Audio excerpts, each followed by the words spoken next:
Another day with the same results. The Mariners lose this one 7-2. They're 0-5 on this road trip, and the spiral just continues. What is up? What is going on, everybody? Welcome back and welcome into the Seattle Mariners post-game recap. Mariners lose today 7-2 to the Pirates. They're now 63-61 in the year, 4 back of Houston, and I believe 5 back now. And the wild card as it just continues to trend and spiral downwards. This road trip just continues to be a disaster. You're on the verge now being swept by Pittsburgh after being swept by Detroit. Just frustrations continue. Before I go any further, though, do me a favor. Hit that like button. Thank you to everybody, guys and gals, for doing that. Truly, truly appreciate it. It does help out the video. Comment your thoughts down below. And if you're new or lurking, hit subscribe. I've hit 4,000. I'm now on the road to 5,000 subs. And as the season dwindles down here, I really do appreciate if you can hit subscribe. It does help as we get into the slower time with the offseason. So I really, really do appreciate all the support. I mean, what is it now? This team 1-13 in their last 14 games against Detroit, Anaheim, and Pittsburgh. Even if you do say, well, the Mariners those teams aren't any better than the Mariners, fine, but you should still be better than 1-13. I think the White Sox would be better than 1-13 in this stretch.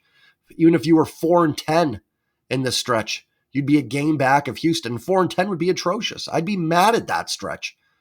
And they've gone 1-13 against these teams.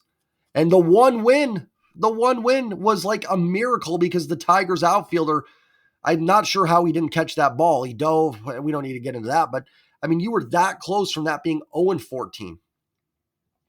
They've actually beaten some of the good teams this year. But they're going to end up getting eliminated here. Not soon. They got a long way till elimination. But we're going to look back and go, they couldn't beat, at best, mediocre baseball teams. And the Mariners are there themselves, right? Listen, they've got 4 games left on this road trip. Pittsburgh and then the Dodgers, who are getting healthy, getting Mookie Betts back, Max Muncy back. You could be under 500 on this road trip. You after this, well, you're definitely under 500 on the road trip. You could be under 500 overall. It's not out of the realm of possibility that the Mariners come home under 500. Just atrocious. Just absolutely pathetic, atrocious, and there needs to be some changes. There needs to be. I'm still holding out hope for a miracle run. I'm going to be here. I'm not giving up. I'll give you realistically, I don't think they're going to get in. I'll say that. Do I think there's a chance? Sure. Maybe there's one more hot streak left in this team. I'll hold out hope. I'm still rooting for them. I will never, ever root against my team. They could be 30-100, and I root for wins. Life is too short to not enjoy your team winning a game. But it's also too short to get too upset and livid when they're not winning games. And once again, Scott just continuing not to hit the right buttons today. Putting Luis Castillo back out there for the 6th at 94 pitches, when earlier in the week, Brian Wu and Bryce Miller are removed from games with 90 or less pitches. I get it. There's a difference between Castillo, Wu, and Miller. It's not just a black and white situation. But you take those 2 out, you blow those games. You leave Castillo in, he gives up another run to help put this game out of reach. And it's just, again, every coin flip decision that Scott has had to make has been wrong. Do I personally think they've all been the wrong decisions? No. But you've got to push the right buttons. It is what it is. You have to make the right decisions here. The 9th inning, bases loaded, nobody out. 7-2, a base hit. Tying run comes to plate, they don't even score. Another huge strikeout day for the Mariners. They strike out, 14 times. 8 times against Bailey Falter. Bailey Falter has one of the worst strikeout rates in baseball. He's not very good. His ERA has been all right. His Savant page is all blue. I will always say Savant's not the end-all be-all. But it's a pitcher this team should be able to hit. It's a pitcher that Randy Arozarena should be able to demolish. Dylan Moore should be able to hit. They were atrocious today. Randy was awful. Absolutely awful. And I said it yesterday that if this team gets swept here, I think you've got to pull the trigger. And you can't fire 26 players. I probably wouldn't be opposed to it. There's some that should keep their jobs here. The rotation, Cal, Munoz. Obviously, there's more, but you guys know what I'm getting at. At this point, why not give Christopher Negron a chance? You got what, 38 games left. See it, give him a trial run. Maybe a new voice sparks something, go on a little run. Do I think that's going to happen? No, I don't. I don't think a managerial change is necessarily going to change the outcome of this season, but I don't know what you have to lose. Whatever button Scott is pushing is just, it's not working. And this team, to have the nosedive they've had, it's the same press conference for Scott after every game. I said on Twitter, it's the similar thing to what we heard at the Seahawks last year with Pete Carroll. It was the same stuff after each game. We need to be better. We'll get this turned around. It's on me. I got to do better. I got to do better. And is it resonating with anybody? All of you, is it still resonating with you? Yeah, I think there's a time in a coach's career when it does. Pete was always a guy that, he'd come after losses, talk, and you go, okay, I think they're going to bounce back.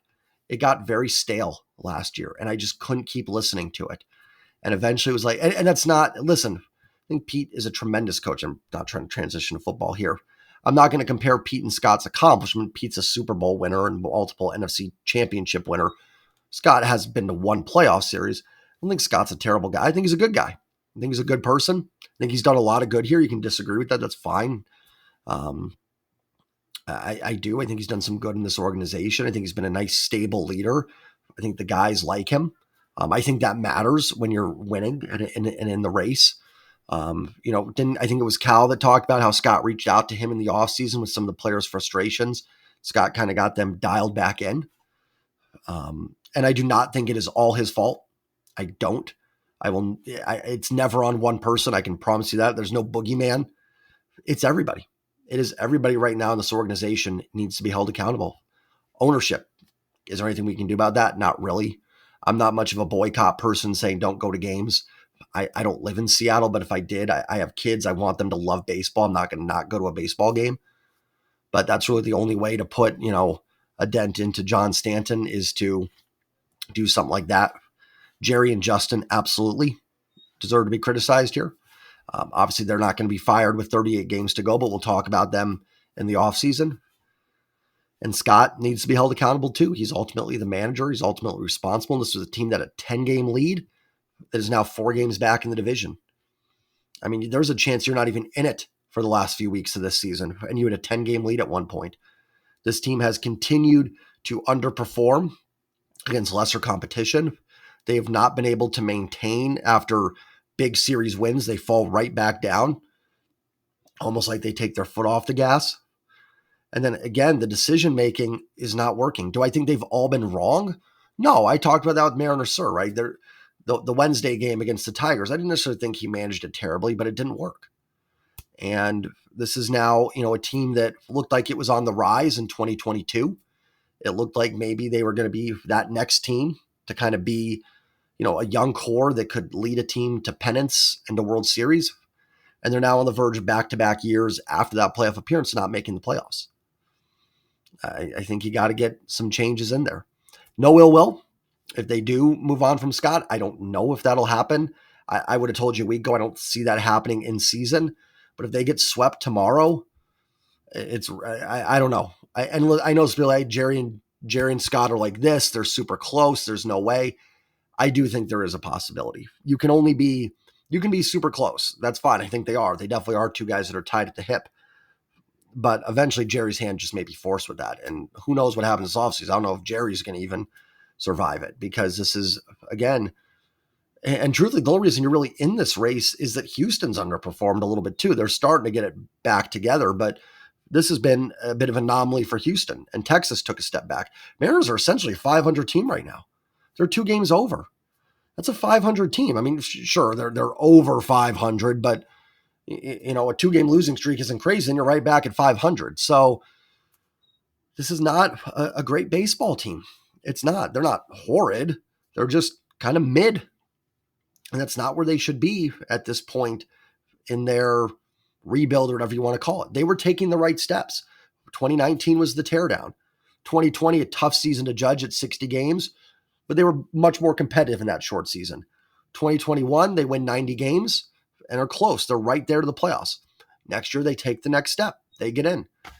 Step back last year, I was willing to kind of go, okay, sometimes before you make that next leap, there is sometimes a step back. I've seen it. It can happen. Well, now they've taken another step back. And like I said, I think a new voice. Christopher Negron is a guy that's filled in for Scott when he's been out. I think he's managed Tacoma as well. He's younger. Maybe his voice might resonate a little bit with the players. I think if you lose tomorrow, if it were me, I'd make the change. And I'd see what Christopher Negron can do for 38 games and be like, listen, maybe the new voice just puts them on a run. Again, do I think so? No. I think the players got to play better. But maybe you do, and you give them a little trial run here.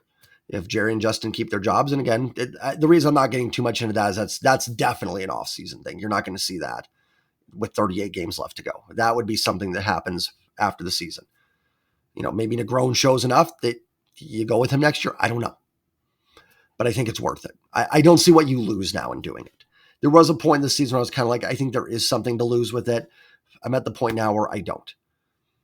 If they don't do it, am I going to lose sleep? No. I right now my hopes and expectations are pretty much dashed. So it kind of just is what it is. But I don't see what you have to lose. Now, let me be very, very, very clear. Scott is by far not the only issue with this team right now. And that is one thing that I do get a little like, for a lot of people that seem to think that's the one thing that's keeping this team back. Players got to play better. And I'm sorry, you need to put some blame on the players because there was a lot of guys out there underperforming. Randy Rosarina was atrocious today. Now, maybe that's something that Scott's not doing pregame and getting these guys ready to go. Very possible. I'm willing to say that. But at some point, regardless of what the manager's pregame speech is, he's not telling you to go up there and strike out 5 times against Bailey Falter. That wasn't in the scouting report. You know what I mean? That wasn't in the in what they're preaching. Now, again, maybe what they're having you do isn't working. I'm not a baseball coach or expert, but the players do still have to play the game. And they should be ashamed too. And, if Scott does get canned, which again, I'm fine with, players got to be accountable for that too, that they let down somebody. Jerry and Justin have to be held accountable for that. Because sometimes managers, coaches are fall guys. Not saying, again, I think it's time. I've just reached that point. You're just not getting anything here. And if you miss the playoffs, there's no way you can justify bringing Scott back. You just can't. I mean, it's after making the playoffs, you've had 2 straight disappointing seasons that have gotten worse.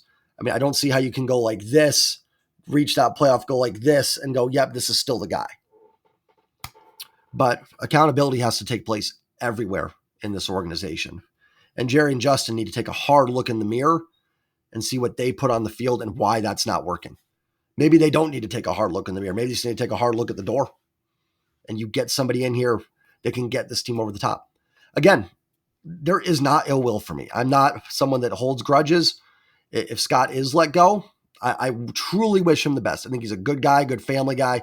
Nothing against him. I would shake his hand and happy that he had some success here and wishing him all the best. Even the same for Jerry Justin a little bit. I think they've done a lot of good here. This is the most successful this team has been in a long time. They've built a really good farm system twice. I just held up 4. That would be 4, but twice. They've got this team back to the postseason, somewhere it hadn't been 20 years. And I'm a broken record with it, but there's clearly just something where they have not put this team in position to get over the top. Maybe they have had just great process, bad results. But at some point, you have to look at the bad results. And you have to say, this is just not working. And maybe that's just what it is. Maybe they're guys that can build a team up to a certain point, but they struggle to get them over the top. Maybe they're not. Maybe they're great and you hire somebody else and he's atrocious. You go, oh my God, what did we do? But you also can't play scared and you can't run an organization scared. Do I trust John Stanton to find somebody better? Not at all. I don't. But that's not a reason to just give people lifetime contracts for things either. And John Stanton deserves a lot of blame. He's someone I'm not going to give a thumbs up to. Jerry, Justin, Scott, if they're all gone, wish them the best. Like I said, no ill will. Stanton, not quite the same, but nothing we can really do about that, unfortunately. It's not working. I don't know. I haven't even talked about the game yet. To be honest, I'm not really going to. They stunk. They were awful. Yesterday you can at least point to Paul Skeens a little bit, but they weren't even that bad against Skeens. And then today I thought, okay, they actually, I thought, had some encouraging at-bats yesterday. Maybe that carries over and they can get to Bailey Falter. Nope. I don't even know who's pitching for Pittsburgh tomorrow. And you got George Kirby on the other side, and it's just whatever.